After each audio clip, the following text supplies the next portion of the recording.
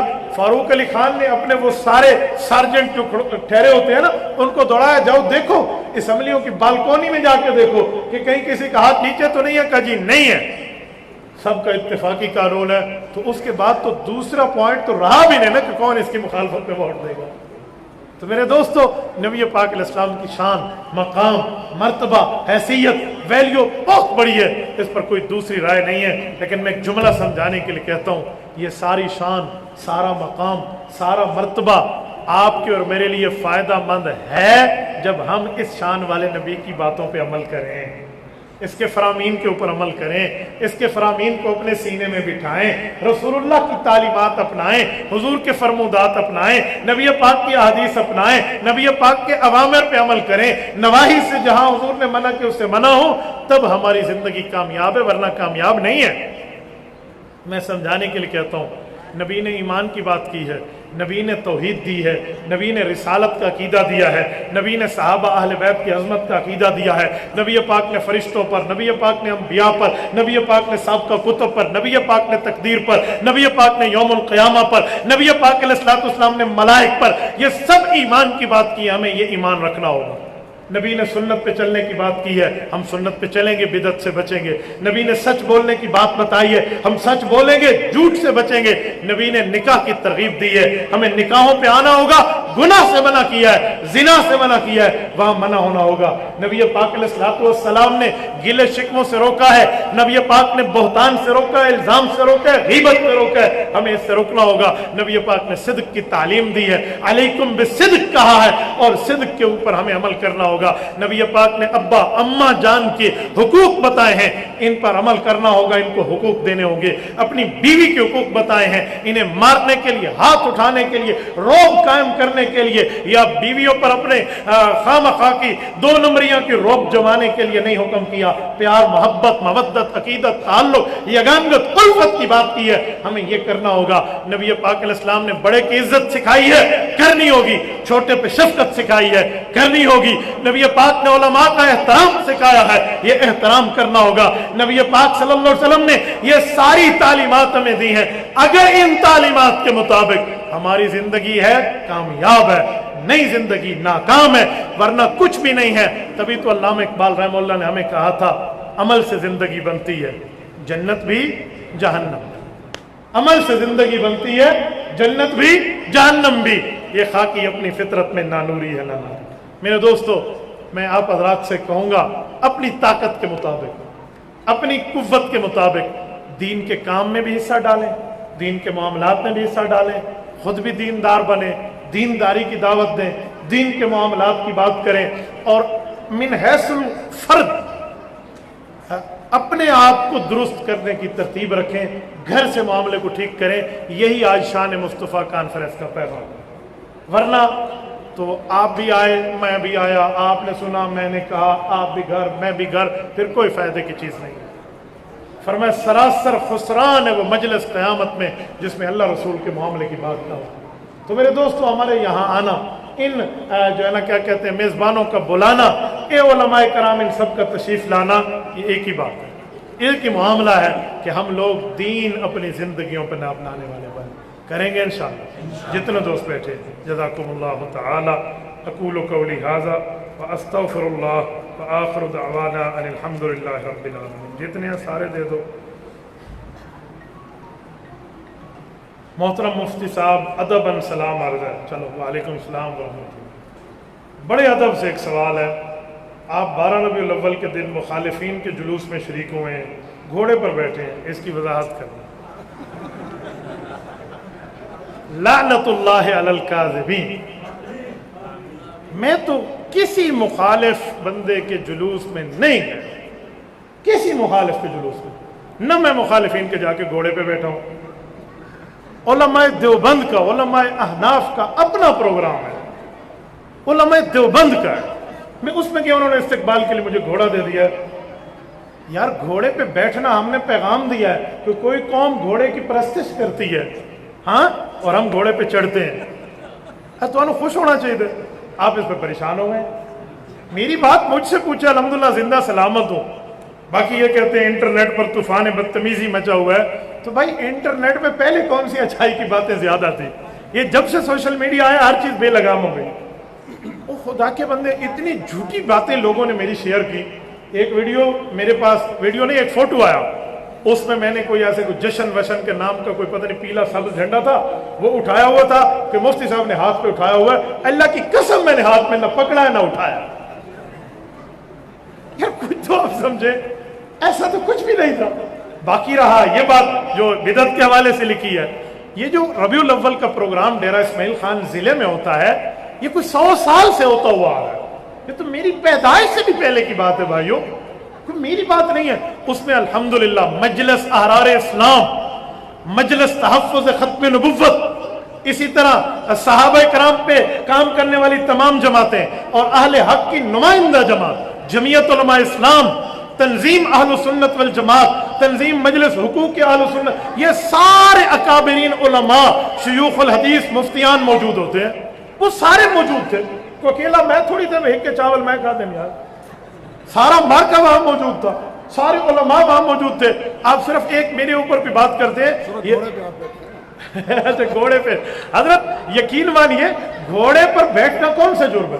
ایک بندے نے مجھے کہا اس دن گھوڑے پہ نہیں بیٹھنا چاہیے. میں کہا کتنے تیرے گھاٹے پہ بیٹھنا چاہیے تھا، کہاں بیٹھنا چاہیے یار، اس پہ کون سا مسئلہ ہے؟ اچھا باری باری علماء کرام گھوڑے پہ بیٹھے، اور گھوڑا بھی ہمارے اپنے وہیں شاگردوں کا تھا جو ماشاءاللہ سیرت کے پروگرام میں چل رہے تھے. اور میں وہاں گیا اور میں نے وہاں پہ جا کے یہ جو واقعہ ہوا، چلو میں اس کی بھی بات کر دوں. یہ سندھ میں امیر المؤمنین خلیفۃ المسلمین سسر پیغمبر داماد حیدر حضرت عمر رضی اللہ عنہ کی توہین ہوئی ہے. اللہ ان ملعونوں کو غرق کرے. اگر ان کے ذمے میں ہدایت ہے اللہ ہدایت دے، ورنہ اللہ فیصلہ فرمائے. تو ان کے لیے احتجاج کا پروگرام تھا، میں نے احتجاج ریکارڈ کروایا وہاں پہ جا کے. لیکن وہ جو پروگرام ان کا 12 ربیع الاول کو تھا نا، علماء اہل سنت والجماعت علماء دیوبند کا، جس کے صدارت جمعیت علماء اسلام ڈی اے خان کے صدر فرما رہے تھے، مولانا قاری محمد اعجاز فاروقی صاحب وہ صدارت فرما رہے تھے. اور اعلان ہو رہا ہے وہاں پر، سنیں اعلان سنیں کہ یہ 12 ربیع الاول کا پروگرام جو یہاں ہم سے چل کے آ رہے ہیں، یہ فرض نہیں ہے، واجب نہیں ہے، سنت نہیں ہے، دین کا حصہ نہیں ہے، ضروری نہیں ہے، صرف اہل سنت کی طاقت کا مظاہرہ ہے. وہاں پہ یہ اعلان ہو رہا ہے. آپ اس کو بدعت کیسے کہہ سکتے ہیں؟ اس اعلان کے بعد بھی آپ بدعت رات میں حضرت قائد ملت اسلامیہ کے پاس تھا، وہاں پر بھی یہ گھوڑے والی بات چلی نا. تو مولانا مجھے فرمان لگے بڑے گھوڑے آتے بیٹھے ہو. میں نے کہا حضرت یہ تو اکابرین کی ترتیب سے حضرت عطا اللہ شاہ بخاری رحمہ اللہ نے شروع کرایا، پھر حضرت مفتی محمود رحمۃ اللہ کی تائید حاصل تھی.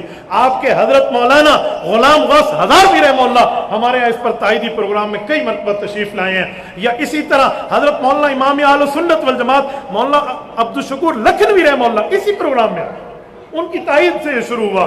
اور پھر شیخ العرب والعجم حضرت مولانا عبدالستار توسوی نفر اللہ مرکزہ. اور جس وقت حضرت بخاری عطا اللہ شاہ بخاری رحمہ اللہ نے وہ 53 بندوں کی کمیٹی بنائی تھی نا ختم نبوت کے لیے 1953 میں، تو ان میں جن 2 بندوں کا بلکہ 3 بندوں کا انتخاب کیا تھا وہ میرے ضلع سے تھا. شیخ الحدیث حضرت مولانا علاء الدین نور اللہ مرکزہ، شیخ الحدیث مولانا سراج الدین نور اللہ مرکزہ، یہ حضرت انور شاہ کشمیری اور حضرت مدنی رحمہ اللہ کے شاگرد ہیں. یہ دونوں فضلاء دیوبند. اور تیسرے ان کے ساتھ ایک بزرگ حضرت صوفی ریاض الحسن گنگوہی رحمہ اللہ.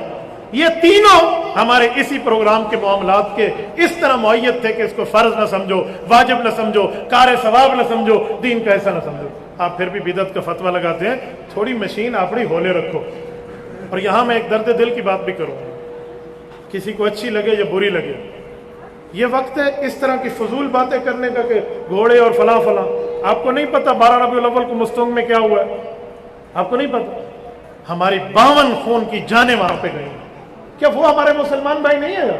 ہم چرچ کے لیے تو آواز اٹھا سکتے ہیں، ہم وہاں پر جڑا والا جا کر احتجاج ریکارڈ کرا سکتے ہیں. وہاں 52 زندگیاں گئی ہیں، 52 ماؤں کے سہاگ اجڑے ہیں.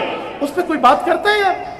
یہ دوابہ میں اپنا کیا نام ہے وہاں پر ہنگو کی تحصیل ہنگو میں، وہاں جمعہ نماز میں کیا سے کیا معاملات، نہتے نمازیوں پر وہاں شہادتیں ہوئی ہیں. اس کی بات کرو یار، قوم کو ایک کرنے کی بات کرو. کفر آج ہمارا ہاتھ کاٹ رہا ہے اور آپ اور ہم لڑ رہے ہیں کہ ہاتھ ہم نے رکھنا کیسے اور ہاتھ ہم نے ملانا کیسے. دلائل اپنی جگہ، لیکن خدا کے لیے کفر کے خلاف اب کیا کرو گے؟ میں تبھی تو کہتا ہوں کہ جمعیت علماء اسلام کا پرچم اٹھاؤ، جمعیت علماء کے دست و بازو بنو، یہ گلی محلوں کی جماعتوں سے نکلو، عالمی جماعت بن کے آؤ۔ اس وقت الحمدللہ ہماری جماعت اس پوزیشن پر ہے کہ ہمارے بغیر حکومت بن سکتی ہے، چل نہیں سکتی، ہم اس پوزیشن پر ہیں۔ اس معاملے میں ساتھ آؤ، اللہ کی زمین پہ اللہ کے نظام کے لیے چلو۔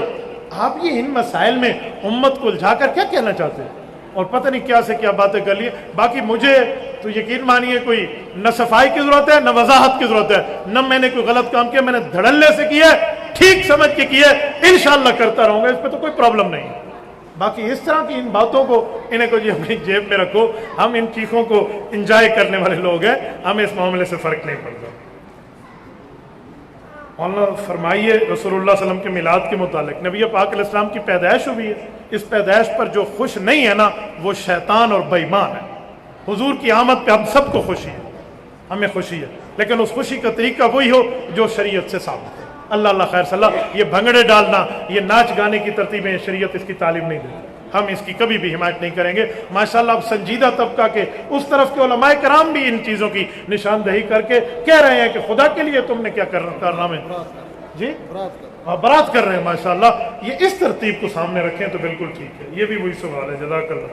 14 اکتوبر کو مفتی محمود کانفرنس ہو رہی ہے، جی ہاں پشاور میں 14 اکتوبر 1980 کو حضرت مفتی محمود رحمۃ اللہ علیہ کا انتقال ہے، تو پشاور میں ان کی جو ہے نا کیا کہتے ہیں یادگار، ان کی یاد پر ایک پروگرام ہے پورے صوبہ بھر کے۔ میں آج میڈیا کے ذریعے بھی اپنے تمام ویورز کو اور آپ کے ذریعے بھی سب بندوں کو کہتا ہوں کہ آج کے بعد یہ اعلان سننے کے بعد ہر بندہ خود اس کانفرنس کا داعی بن جائے کہ ہم اس کانفرنس کو کامیاب کریں گے، اور انشاءاللہ تعالی آئین دشمن، قانون دشمن، امن دشمن، اسلام دشمن، پاکستان دشمن کو یہ پیغام دیں گے کہ انشاءاللہ تعالی جمعیت علماء اسلام قوت بن کے ابھری تھی، ابھر رہی ہے اور ابھرتی رہے گی انشاءاللہ۔ ان کے مخالفین غروب ہوئے تھے، اسلامی لحاظ سے کون ہمارے مقابلے میں آئے گا، ایسا معاملہ نہیں ہے، اس لیے اس کو مضبوط بھی کریں، اس کی دعوت بھی آگے چلائیں۔ حضرت مفتی صاحب عقائد کے بارے میں بات کریں، عقیدہ مضبوط رکھنا چاہیے، عقیدے پر کوئی دو نمبری نہیں کرنی چاہیے، عقیدے میں کسی قسم کی جو ہے نا لے تو لال سے کام نہ لیں، مضبوط عقیدہ ہو، لیکن اس طرح ہو کہ اپنا چھوڑو نہیں اور دوسرے کو چھیڑو نہیں۔ یہ نہ ہو کہ میں عقیدہ اس لیے رکھوں کہ میں اس کو چھیڑوں، عقیدہ اس لیے رکھوں کہ اس کو چھیڑوں، عقیدہ اس لیے رکھوں کہ اس کو چھیڑوں، نہ بابا عقیدہ اس لیے رکھو کہ اللہ مجھے آخرت میں بخشے، اللہ مجھے قبر میں بخشے، اللہ تعالیٰ میری بخشش فرمائے۔ تو عقیدے پر ہمارے ہاں کوئی دو نمبری بھی نہیں ہے، کوئی سودے بازی بھی نہیں ہے۔ مفتی صاحب میرا سوال ہے تقلید کیوں ضروری ہے؟ تقلید کہتے ہیں شریعت کی بات ماہر سے پوچھنا، تو دنیا میں ہر چیز ماہر سے پوچھی جاتی ہے۔ اگر آپ شریعت کے ماہر ہیں تو آپ عمل کریں، آپ ماہر نہیں ہیں تو ماہر سے پوچھ لیں، ماہر پر اعتماد کیا جاتا ہے۔ آپ کہتے ہیں ماہر پر اعتماد کرنے کی دلیل مجھے بتائیں، جب آپ پائلٹ کے پیچھے بیٹھ کے جہاز پہ جاتے ہیں تو آپ نے دیکھا ہے کہ اس پائلٹ کو جہاز چلانا آتا ہے، آپ نے ایکسپیرینس سرٹیفکیٹ اس کی چیک کی ہے، NOC آپ نے چیک کی ہے، نان آبجیکشن سرٹیفکیٹ اس کو ملی ہوئی ہے، تو آپ اس کی شہرت کا اعتماد کرتے ہیں۔ تو دین میں بھی جن علماء کو اللہ تعالیٰ نے دنیا میں شہرت دی ہے، امام اعظم ابو حنیفہ رحمہ اللہ جو صحابہ کے شاگرد ہیں، ان کی شہرت پہ عمل کرنے میں آپ کو کون سا نقصان ہے؟ ایک شخص نے مجھے کہا پہلے ہم چیک کریں گے، میں نے کہا اچھا دوائی کس سے لیتے ہو؟ کہتے ہیں وہ فلاں ڈاکٹر ہے۔ میں نے کہا اس کو بھی چیک کیا، اس کا سرٹیفکیٹ دیکھیے، اس جو انجیکشن میں کون سی دوائی ڈالتے چیک کیا؟ کہتے ہیں نہیں پوری دنیا اس سے علاج کروا رہی ہے۔ میں نے کہا اس دنیا میں اس وقت 1994 کی بات کر رہا ہوں، 1 ارب 20 کروڑ مسلمان تھے، تو اس میں باراک محمد بارک کی کتاب اٹھا اسلامی دنیا فقہی مذاہب کا فروغ، وہ لکھتے ہیں 1994 میں 1 ارب 20 کروڑ دنیا کے انسانوں میں 1 ارب 20 کروڑ مسلمانوں میں 86.5 کروڑ امام ابو حنیفہ کے مقلدین ہیں، تو دنیا کا 70% ابو حنیفہ کو مانتا ہے۔ اس کی شہرت کے اوپر آپ کو کیا سوال اٹھتا ہے؟ تو ایسی باتیں نہیں کریں تو بہتر ہے۔ نبی پاک صلی اللہ علیہ وسلم کی قبر مبارک کی مٹی کو عرش سے افضل سمجھنا، اس بارے میں کیا نظریہ ہے؟ حدیث پاک ہے مسند الفردوس دہلوی میں، حضرت ابو بکر رضی اللہ عنہ کی روایت ہے، حضرت ابو بکر فرماتے ہیں ہم نے نبی پاک علیہ السلام سے بات سنی اور سمجھی ہے، ما اکرم علی اللہ ببقعۃ الا قبض فیہ نبی، جو جگہ زمین کی سب سے مبارک ہوتی ہے اللہ اس جگہ اس امت کے نبی کی روح قبض فرماتے ہیں۔ تو نبی پاک صلی اللہ علیہ وسلم کی قبر مبارک کو ہم اس وجہ سے اعلیٰ عرفہ اولا مانتے ہیں۔ اس پر ہمارے اوپر لوگ سوال کرتے ہیں کہ کعبہ شریف سے بھی تم افضل کی بات کرتے ہو، تو اس کی 2 وجہ ہیں بھائیو۔ کعبہ شریف سے اللہ نعوذ باللہ چمٹا ہوا نہیں ہے، اس کو اللہ کے گھر سے ایک نسبت ہے، لیکن یہ جگہ رسول اللہ کی جان مبارک سے چمٹی ہوئی ہے، ٹھیک ہے، ادھر صرف کعبۃ اللہ ہے، ادھر مٹی بھی ہے، رسول اللہ بھی ہے. یار ادھر تو پلس ہے، کچھ تو دیکھیں. میں نے ایک جگہ کہا کہ جگہ اس سے افضل ہے کعبۃ اللہ سے، عقیدہ بتایا المحند الفن سے، تو مجھے ایک شخص نے کہا مولوی صاحب پھنس گئے. میں نے کہا جی پھنسا لو. کہتے ہیں اللہ اکبر کر اور روزے کی طرف منہ کر کے نماز پڑھ، ٹھیک ہے، کعبے کی طرف منہ نہ کر. میں نے کہا اچھا ایک منٹ مجھے جواب دو گے؟ کہتے ہیں ہاں. میں نے کہا کعبہ افضل ہے یا عرش افضل ہے؟ مولانا نے پکڑے، جزاک اللہ، ہو گیا. کہتے ہیں عرش افضل ہے، کعبہ نہیں ہے. میں نے کہا تو بھی اللہ اکبر کر کے اوپر دیکھا کر. کہتے ہیں منہ کرنا افضلیت پہ نہیں ہے، حکم پہ ہے. تو میں نے کہا یہ بھی آپ نے جواب دے دیا ہے. تو اس طرح کے سوالات نہ لائیں. نبوت کی ذات مخلوقات میں سب سے اعلیٰ ہے یا نہیں ہے؟ بولیے. کعبہ مخلوق ہے یا خالق ہے؟ مخلوق ہے، تو وہ اعلیٰ ہے حضور سے. مخلوق میں تو حضور اعلیٰ ہے، تو نبی پاک علیہ الصلوۃ والسلام کی سب کچھ اعلیٰ ہے. یہ کیسے ہو سکتا ہے بھائیو؟ ہم نے اچھا میں ایک جملہ کہوں. حضرت عثمان جب احرام باندھ کے گئے تھے، کعبۃ اللہ میں گئے تھے نا، ایلچی بن کے حضور کے، طواف کیا تھا. کیوں؟ حضور وہاں رکے ہوئے تھے. انہوں نے آفر بھی کی کہ آپ طواف کریں. حضرت عثمان کا جواب سنیں، یہ خلیفہ راشد کا فیصلہ ہے. فرمایا مجھے کعبۃ اللہ کا راستہ محمد الرسول اللہ نے دکھایا ہے، اس کے بغیر نہیں جا سکتا. اندازہ لگو. حالانکہ صحابہ یہاں پر بات فرما رہے تھے کہ عثمان پہنچ گئے، وہ احرام اتار کے حلال ہو کر واپس تشریف لائیں گے، عمرے کا سارا جو پروسیس ہے وہ کمپلیٹ فرما لیں گے. ایسا نہیں ہوگا. حضور نے فرمایا مجھے نہیں لگتا عثمان رسول اللہ کو چھوڑ کے کعبۃ اللہ پہنچ جائے. تو حضرت عثمان کا عمل بھی تو یہی ہے نا کہ سب سے چیز جو بہتر ہے وہ رسول اللہ ہے. تو جو حضور کا معاملہ ہے اس کو دیکھا کریں. کعبۃ اللہ کا مقام مرتبہ اپنی جگہ، لیکن حدیث پاک ہے مسند احمد میں، حضور نے فرمایا اے کعبہ تیری وہ عظمت نہیں ہے جو ایک مومن کی خون کی عظمت ہے. یہ بھی تو حدیث ہے کہ ایک مومن کو ناجائز قتل بھی نہیں کرنا چاہیے. جب ایک مومن سے بڑھ کے عظمت بتا دی مومن کی کعبہ سے، تو حضور پاک تو نبی المؤمنین ہے، نبی الامیین ہے، اور نبی الانبیاء ہے، امام الانبیاء ہے. ان کا رتبہ ان سے اعلیٰ ہے، اولیٰ ہے، افضل ہے، اشرف ہے، اکرم ہے، بلند و بالا ہے. ان کا مقابلہ دنیا میں نہیں ہے. قدم قدم پہ رحمتیں، نفس نفس پہ برکتیں، جہاں جہاں سے وہ شفیع آسیاں گزر گیا، جہاں نظر نہیں پڑی وہیں ہے رات آج تک، وہیں سحر ہوئی جہاں جہاں گزر گیا. اقول قولی ھذا واستغفر اللہ وآخر دعوانا الحمد للہ رب العالمین. میں آخر شکریہ کا مستحق سمجھتا ہوں آپ سب کو.